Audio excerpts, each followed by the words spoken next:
Alors, quand vous avez pris connaissance des différents certificats, je pense que c'est mieux d'avoir le temps de lire.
Donc vous avez pu prendre connaissance de tous les certificats, on vous laisse encore 2 minutes. Bon bah, je vous laisse. Temps. Allez-y. Non mais si je vois que t'en as. Et puis on vieillit sur la cerveau. Allez, prenez temps, c'est mieux de les avoir lus, sinon on ne sait pas de quoi on parle.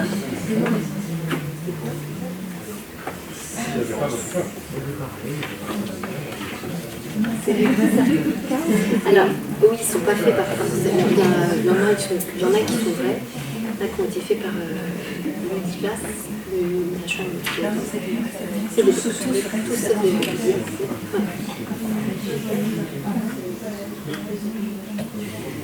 Mais c'est pas que des certificats de généralistes.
Bon, l'idée c'est que vous ayez eu le temps de prendre les certificats, prendre connaissance des certificats, puis privilégier le temps pour nos échanges. Si vous êtes d'accord, je vous propose qu'à chaque fois qu'on prend la parole, on peut dire son nom et puis voilà, où on exerce, et puis si on a une spécificité particulière, la nommer, comme ça c'est plus lisible pour tout le monde. Et pour Renaud qui ne nous connaît pas. Parce que, voilà, Rennes, mais c'est quand même cool, vous êtes venu de Rennes. Un jour de grève en plus. Est-ce qu'il y en a qui veulent s'exprimer? Est-ce qu'il y a des... Qu'est-ce que vous avez pensé déjà de ces certificats? Est-ce que ça vous parle? Est-ce qu'il y a des choses qui vous... C'est des vrais ou... Oui, c'est des vrais certificats qui n'ont pas forcément été faits par des médecins généralistes. Mais voilà, on en parlera après, il y a une cellule, voilà, on en parlera après, voilà, d'une structure qui est justement dédiée pour les professionnels et pour nous aider dans cette heure, dans le cas de violence intrafamiliale. Déjà, sur les premiers certificats, il y a la durée de l'examen. Parce que c'est vrai que si tu es en milieu hospitalier, tu as le temps en un cabinet en ville. Ou t'attends passer 1h15 avec un... Non, Non, mais j'ai pas mais compris. je veux dire, non, mais c'est vrai que globalement, le temps est un facteur. C'est vrai qu'il faut prendre son temps, mais à l'heure actuelle, prendre son temps, c'est compliqué. C'est la réflexion de voir la durée à chaque fois de l'examen, parce que c'est vrai que c'est bien détaillé, c'est bien circonstancié. C'est vrai qu'il faut du temps pour interroger quelqu'un, et puis pour structurer aussi ses idées, parce que c'est vrai que, comme on dit, il ne faut pas mettre n'importe quoi, n'importe comment. Moi, ce qui me dérange, c'est le côté bavardage. Moi, je dis ça entre guillemets. C'est-à-dire, j'ai pas à mettre sur un certificat tous les faits rapportés par la personne. Moi, je fais du constat, c'est tout. L'état éventuellement émotionnel, l'état physique, etc. Mais j'ai pas à décrire, à raconter toutes les histoires de violence. Là, j'ai pas vu, je peux pas constater, enfin, je peux pas écrire quelque chose que je n'ai pas vu. C'est à toi de Je choix. pourrais rapporter des faits, mais je pense que c'est pas notre fonction. Ça semble plutôt être la fonction de gouvernement ou de la police qui va on l'écoute, je veux dire, mais le noter sur le certificat, c'est un autre et ça n'a pas l'air d'être notre rôle de faire ça, puisque c'est justement là-dessus que si jamais on dérape dans la manière de l'écrire, on se fait accrocher. Donc il y a un moment où on ne le fait pas, et on a rien envie de le faire, c'est pas notre partie. Par contre, on écoute, bien sûr, on l'entend, et après, on décrit ce qu'on doit et ce qu'on peut faire. L'époque, il faut rapporter le contexte. Oui, mais ça rapporte un contexte que si tu ne le dis pas de la bonne manière, on te dit, mais d'où vous savez ça? T'as les moyens de préciser que c'est pas ton interprétation, c'est juste la personne qui arrive et qui te dit que... Après, ça peut circonstancier la gravité des faits. Il y a un besoin d'identification. Donc Isabelle, tu es Médecin généraliste après l'heure. voilà, et Loïc. Moi, je suis médecin généraliste après gastro. Voilà, merci pour les confrères. Voilà. Ouais, mais ça, oui, tu voulais. Oui, je voulais rajouter Après, sur Sylvie, médecin généraliste à Perros, j'ai du Cochard, et là, sur le certificat, le premier, mais gêne fonctionnelle constatée. On ne peut pas constater une gêne fonctionnelle. C'est marqué gêne pour dormir depuis. On peut constater qu'il y a un amaigrissement, ça, si on a déjà un antécédent médical en disant les 23, on peut dire ok, elle a perdu 10 kilos, ça tirera, voilà. Non. On peut dire elle me rapporte ne pas bien dormir, mais on ne peut pas constater ça. Pour moi, ça me choque de voir ça écrit. Voilà. Donc, en tout cas, le message est placé que, effectivement, qu'est-ce que je constate, je peux noter dans le certificat ce que j'ai constaté, sans interprétation. Qu'est-ce que... Alors sur la mention de la durée de l'examen, je ne sais pas si c'est déterminant effectivement de dire qu'on a vu la personne pour 1h15 comme si c'était une garantie d'un travail qui serait peut-être mieux fait que si on l'avait vu pendant 5 minutes. Bon après, je ne sais pas dans quel contexte ça a été rédigé, on en parle en aparté. Effectivement, une consultation d'une heure 15, je pense que la vraie vie ça n'existe pas. Ça arrive. C'est pour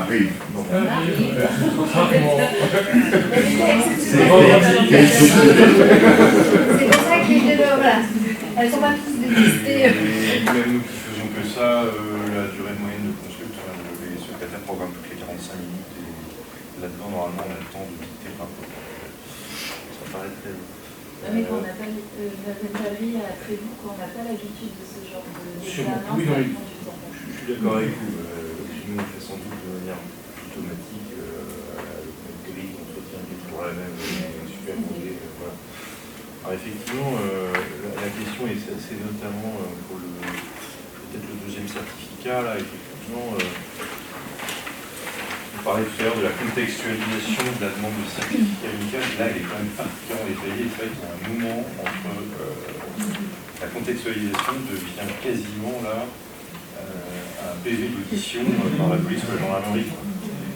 Alors même si effectivement on utilise le indirect, le conditionnel, les guillemets, etc. pour essayer de dire qu'on ne vient pas authentifier médicalement un discours, mais qu'on ne fait que le rapporter. Bon, un, ça prend du temps, et puis deux, je dirais qu'on s'éloigne un petit peu à mon avis de la finalité, qui est quand même celle d'abord du constat de lésion.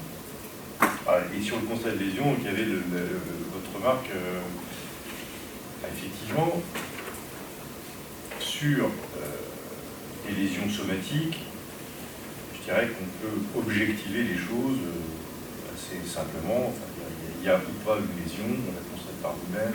Voilà. La plus grande difficulté, entre guillemets, est-ce que c'est une difficulté, je ne sais pas, mais la particularité de la sémiologie psy, c'est qu'elle est déclarative, en fait. Bon. Alors, il ne faut quand même pas non plus confondre la réponse aux questions et la sémiologie. Mais c'est vrai que sur certains moments, les troubles du sommeil, c'est sûr que vous n'avez aucun moyen objectif d'en avoir une confirmation.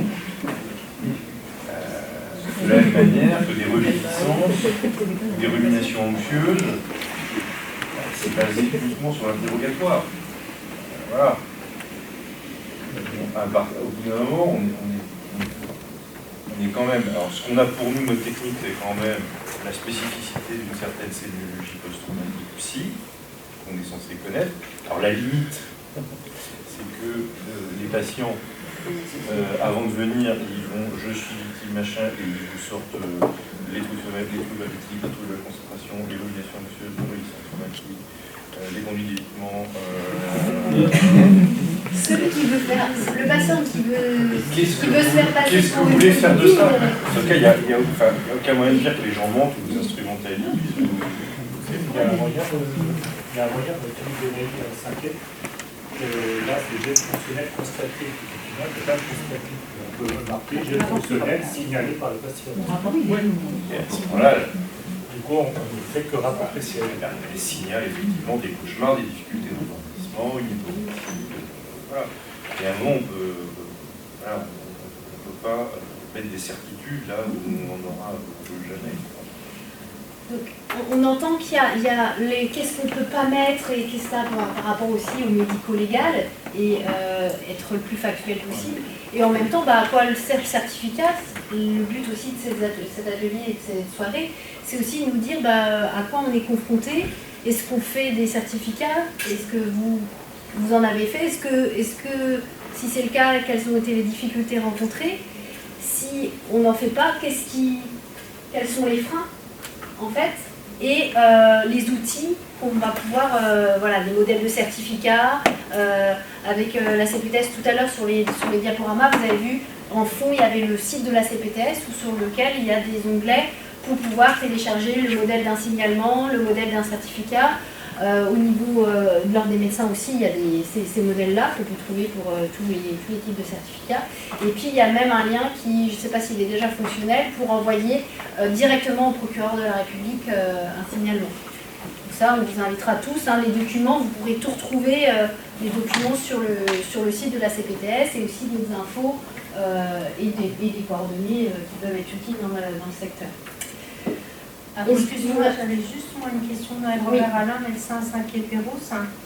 Moi, dans le premier certificat, ce qui me gêne beaucoup, alors je ne sais pas si on a le droit de le faire ou pas, c'est la phrase à 2 reprises violence en présence de sa fille aînée.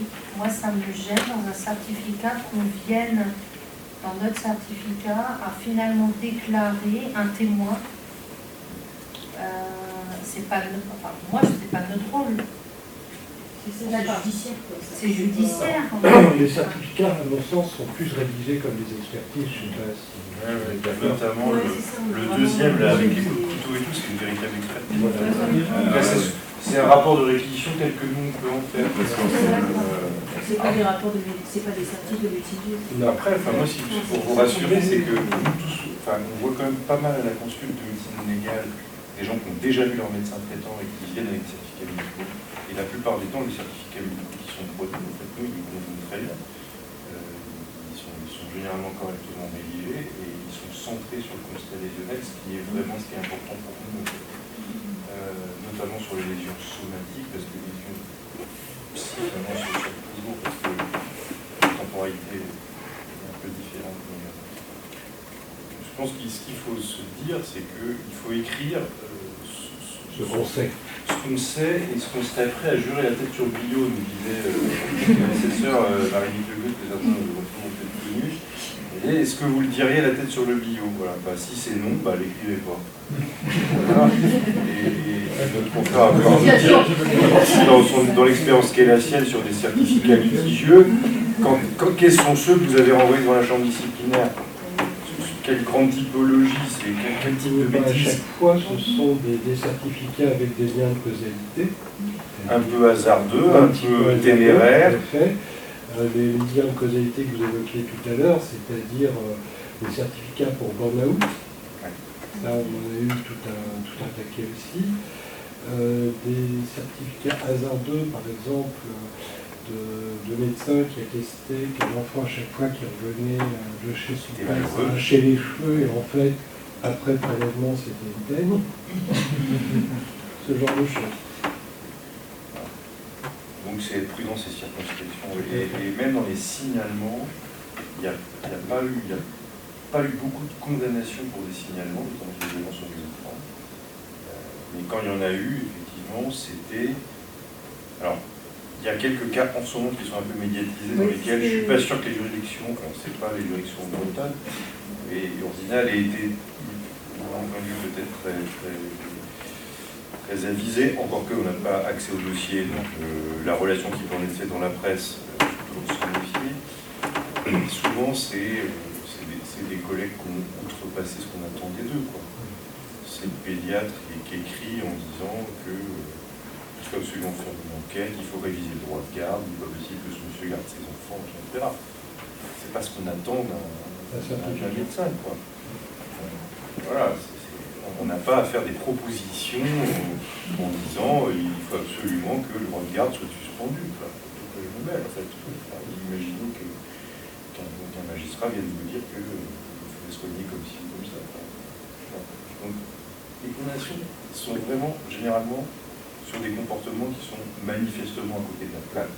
Je ne parle pas au nom de l'ordre, mais je ne pense pas que l'ordre soit à l'affût pour aller chercher De toute façon, toutes les plaintes pour les certificats qui nous reviennent viennent par le biais d'avocats, parce qu'ils ont trouvé une faille dans le certificat, une mauvaise rédaction, et souvent des faits qui ont été... une mauvaise rédaction du certificat en règle générale, en s'appropriant les choses, c'est-à-dire des guillemets, des choses comme ça. Madame Appel, elle ne précise pas m'a dit que, mais en fait, elle subit des viols par son mari depuis des années. Voilà, c'est ça. Mais il y a une chose qui s'appelle, c'est qu'au niveau de la formation, je ne sais pas comment c'est maintenant, au niveau de la médecine légale, c'est médecine. À mon époque, on n'a pas été formé, ou alors il y avait vraiment pas grand-chose. Et donc c'est vrai que peut-être pour les plus jeunes maintenant, ils sont plus sensibilisés. Pour les il y a maintenant des items, il y en a beaucoup qui en discutent et qui font des certifs parce qu'on leur demande. Et comme ça, quoi. Et juste pour finir là-dessus, j'ai une jeune de clinique qui a été poursuivie, qui a une plainte qui n'a pas prospéré à l'ordre, mais justement sur des violences conjugales où la sémiologie était purement psy et où donc elle avait relevé des troubles de concentration, que des choses qui étaient purement déclaratives. Et donc l'avocat de la personne en cause insistait sur le fait que c'était des choses non démontrées, puisque l'ordre est parodié, etc. Alors, comme on est des hospitaliers, vous savez bien que la plainte ne peut être transmise que si l'ordre s'y associe, de protection des hospitaliers. Et là, l'ordre s'y est pas associé, en disant qu'effectivement, on recherche une sémiologie de nature psy. Effectivement, c'était l'entretien, la clé, qu'on n'avait pas de paramètres biologiques ou faire une IRM de la tête pour voir si les gens étaient vraiment malheureux, quoi. Donc là, la plainte a pas prospéré. Mais je vous ai coupé. Après, j'imagine qu'au niveau médico-légal, des plaintes psychologiques, des plaintes physiques, est-ce que ça, l'évaluation du poids... De toute façon, on est censé on est censé accueillir toutes les lésions, pas se limiter aux pieds. Et d'ailleurs, dans les conventions légales, généralement, le somatique est rarement au premier plan.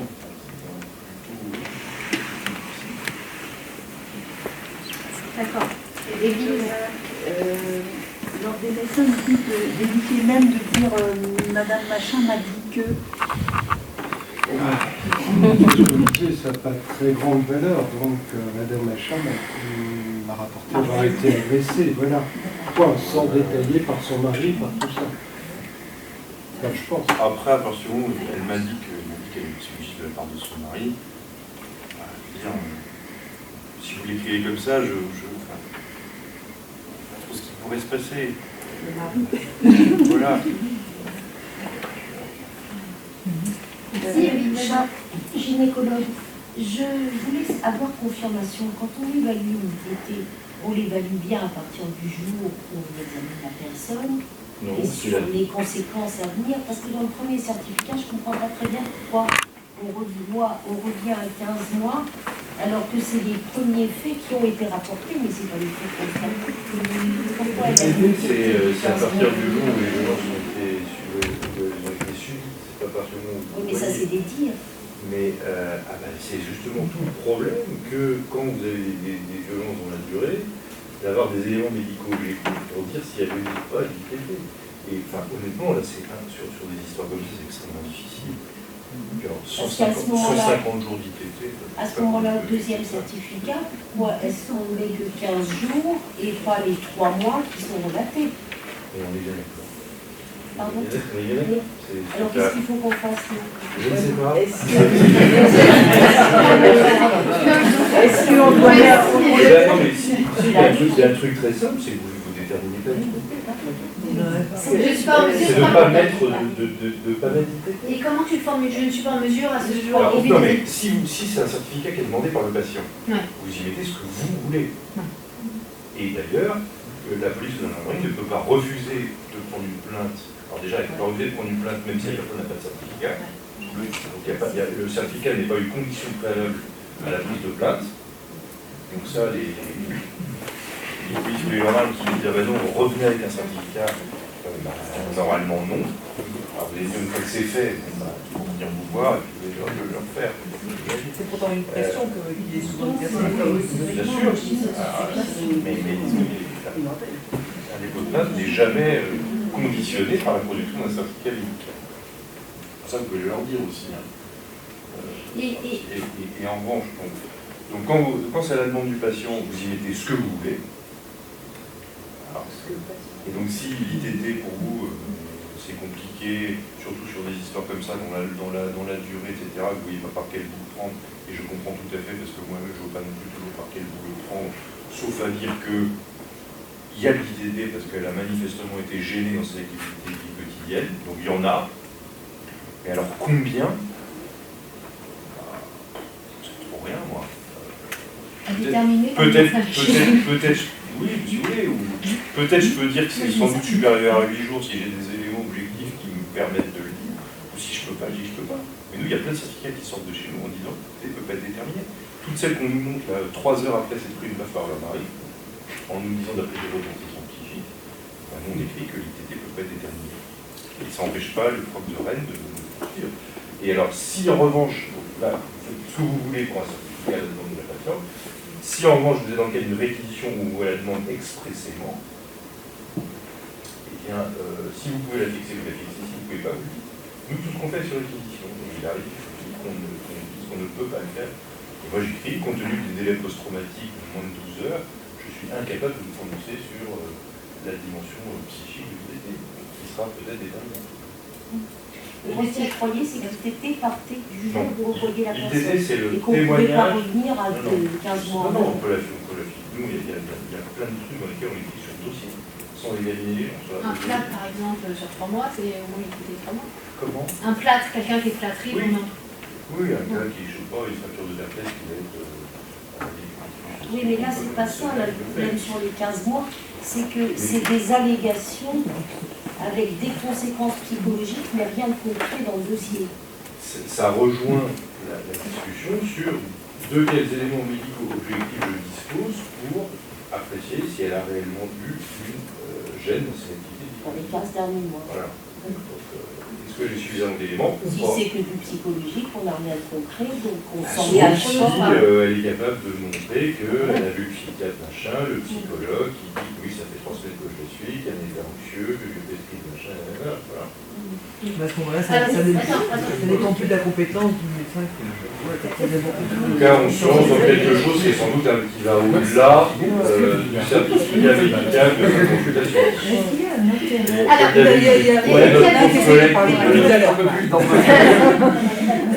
Dans le cas où on ne peut pas mettre l'ITT, alors je pense qu'en tant que médecin généraliste, pardon, à la démarche,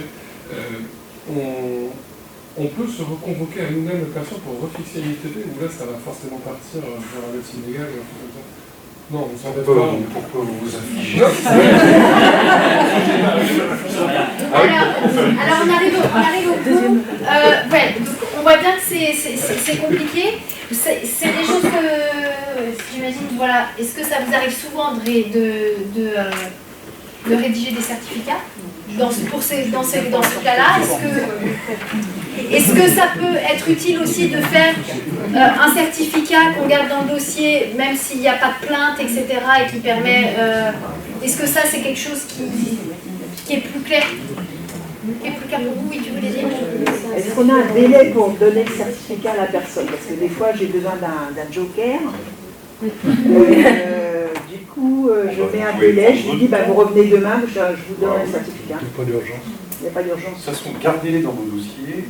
Les patients ont accès à l'entièreté de leur dossier sans condition désormais.